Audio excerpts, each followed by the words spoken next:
Olá galera, tudo jóia? Esse vídeo vai trazer um pequeno resumo, algumas informações sobre a ideia de cidades, né? A importância dos centros urbanos aí. Principalmente trazer uma ideia da hierarquia que esses centros urbanos trazem, tanto em regiões desenvolvidas como em regiões subdesenvolvidas, tá? E precisamos entender que as cidades elas estão organizadas hoje no mundo globalizado dentro de uma ideia de rede urbana, que é um conjunto aí articulado de cidades e grandes centros urbanos, tá? Que se integram em escala aí, tá? E essas escalas variam aí mundial, regional e local por meio de fluxos de serviços, mercadorias, capitais, informações e principalmente recursos humanos, tá? Então essa rede ela estrutura-se aí por meio de uma hierarquia em que as cidades menores costumam ser relativamente dependentes das cidades maiores, tá? Por quê? Porque as cidades maiores, elas teoricamente têm uma economia mais desenvolvida, tá?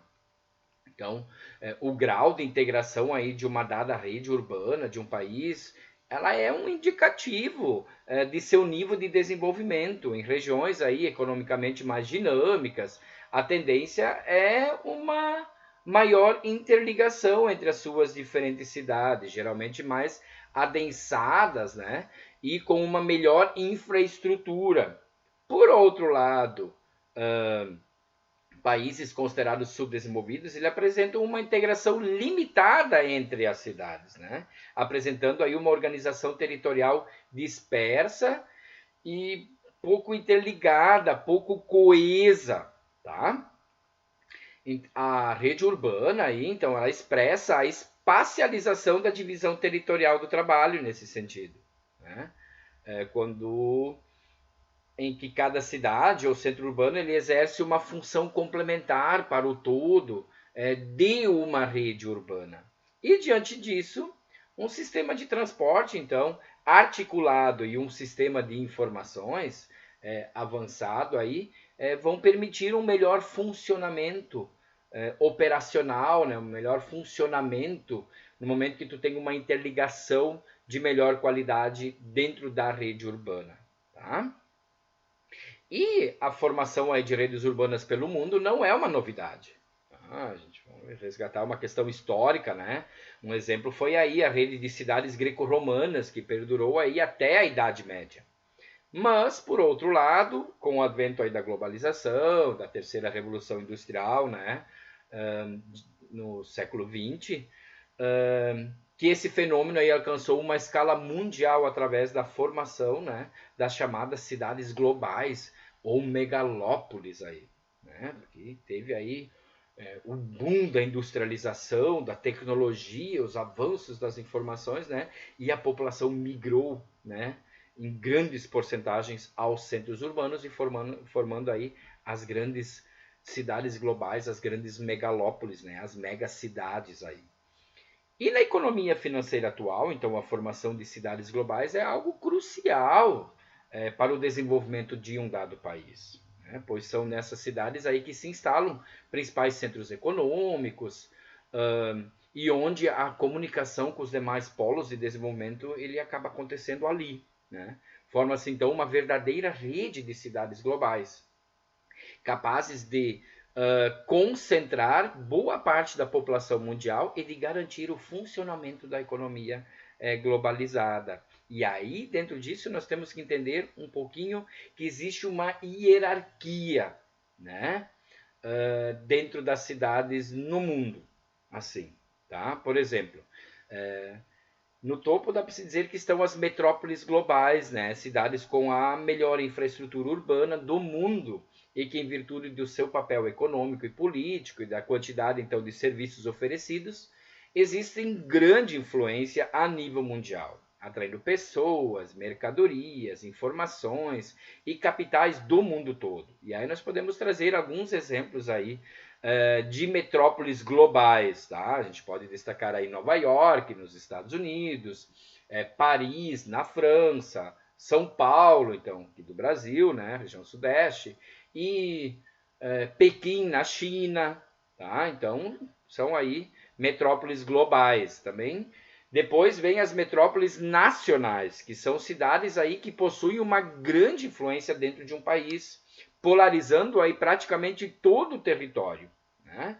Então, as principais aí metrópoles no Brasil, vamos destacar algumas, né? Porto Alegre, Curitiba, Belo Horizonte, Salvador, Recife, Fortaleza, Brasília e por aí vai, né? Então, são aí as principais.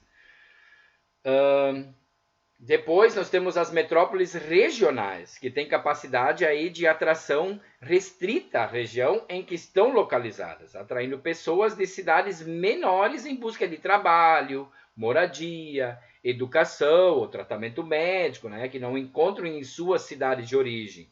E aí nós podemos trazer ali alguns exemplos de metrópoles regionais brasileiras. Dá para se trazer Goiânia, Belém, Campinas, tá? Que são metrópoles regionais.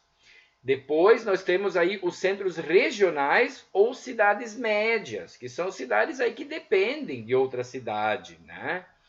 Principalmente dependem aí das metrópoles regionais ou nacionais, mas que possuem uma oferta de bens e serviços capaz de polarizar uma ou várias cidades do seu entorno, tá?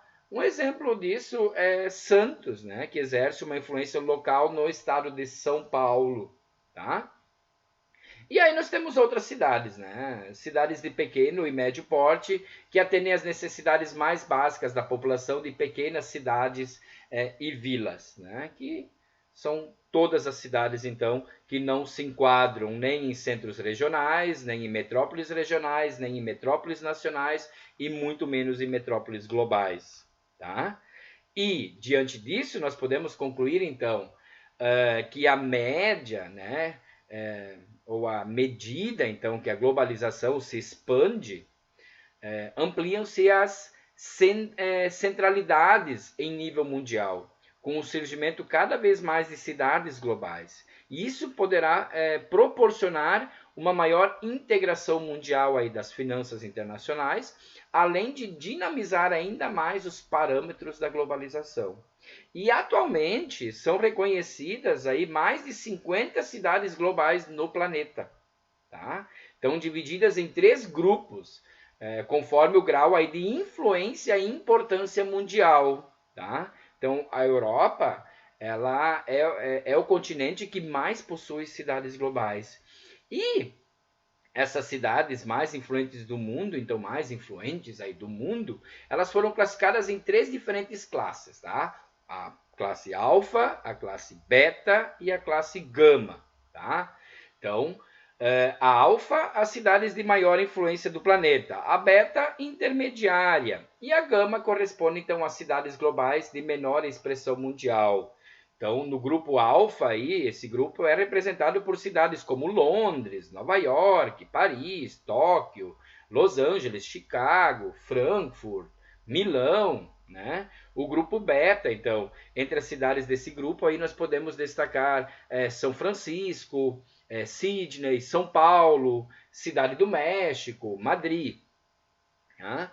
E no grupo gama, é o grupo que possui a maior quantidade então de cidades, atualmente são 35, tá? E entre elas estão Pequim, Boston, Washington, Munique, Roma, Amsterdã, Buenos Aires, né? E várias outras aí, tá? E não podemos deixar de ainda mencionar, dentro desse contexto todo, as megalópolis, né? Que são as maiores aglomerações urbanas dos dias atuais. E elas são formadas pela crescente expansão de 2 ou mais metrópoles, constituindo aí a gênese de uma ampla área urbanizada. Tá? Comumente, uma ou mais de uma metrópole acabam exercendo uma polarização nas áreas em que ocorre a conurbação. O que é uma conurbação? Essas cidades elas estão tão interligadas, elas estão tão próximas, né? Devido ao crescimento urbano que acabou acontecendo, que tu não tem mais uma noção, né? em que cidade tu está andando em determinado momento. Né? Elas estão tão interligadas, elas estão tão encostadas geograficamente que tu não vê a divisa, que tu não vê a separação. Por exemplo, no interior, em cidades menores, tu vê, ó, aqui tem uma cidade, aí nós temos agricultura, temos área verde, né? Temos as matas aí em volta, e é cruzada por uma rodovia, né? Estradas que interligam. E aí tu chega de novo a uma outra cidade, então tu tem visão dos limites territoriais dessas cidades. E já numa conurbação tu não tem essa visão, tu não consegue entender, né? E em nível mundial, então, merecem destaques algumas megalópolis aí, né? Chamada do Boswash, que é localizada na costa nordeste aí dos Estados Unidos, que é localizada entre Boston e Washington DC, que abrangendo aí cidades como Nova York, Filadélfia e Baltimore, tá? Também temos outra que é Londres, Birmingham e Manchester, né, que abrangendo aí importantíssima área econômica da Inglaterra, tá? E temos Tokaido, localizada no sudeste japonês, abrangendo aí a capital Tóquio, além de cidades então como Osaka, Kyoto, Kobe, Nagoya e Amamatsu e outras, tá? Entre outras aí. Então, muito, imaginem o tamanho, né, e a quantidade de pessoas, né, que vivem nessas megalópolis, com megacidades interligadas numa grande conurbação. Então, no Brasil existe hoje uma megalópole em formação aí entre as regiões metropolitanas de São Paulo e Rio de Janeiro, pelo eixo da rodovia Presidente Dutra, né, no Vale do Paraíba, né? E também, né, não vamos esquecer aí as megacidades, tá? Que esse conceito enquadra-se em outra categoria em relação a um levantamento de estudos urbanos, né? Que a conceituação aí de megacidades refere-se primordialmente à questão quantitativa. Por quê? Já que englobam nessa categoria aí as cidades do espaço mundial com uma população superior a 10 milhões de habitantes. Então, toda grande cidade com mais de 10 milhões de habitantes automaticamente é uma megacidade, certo? Então se liguem nos conceitos, certo? De megacidade, de megalópole, né? Na questão do alfa, do beta e gama, tá? Da hierarquia e das cidades, aí das metrópoles globais, metrópoles nacionais, regionais, né? Os centros regionais e as cidades pequenas, né, de médio porte, que não têm uma importância relevante, mas sim atendem às necessidades básicas de sua população, mas são extremamente dependentes das outras cidades, e de que todas elas estão interligadas no mundo globalizado através dos meios de comunicação, de informação, né, de trabalho, serviços, mercadorias, capitais, enfim, em tudo isso. Então, se atenham a esses detalhes, certo? Forte abraço, bons estudos e é isso aí.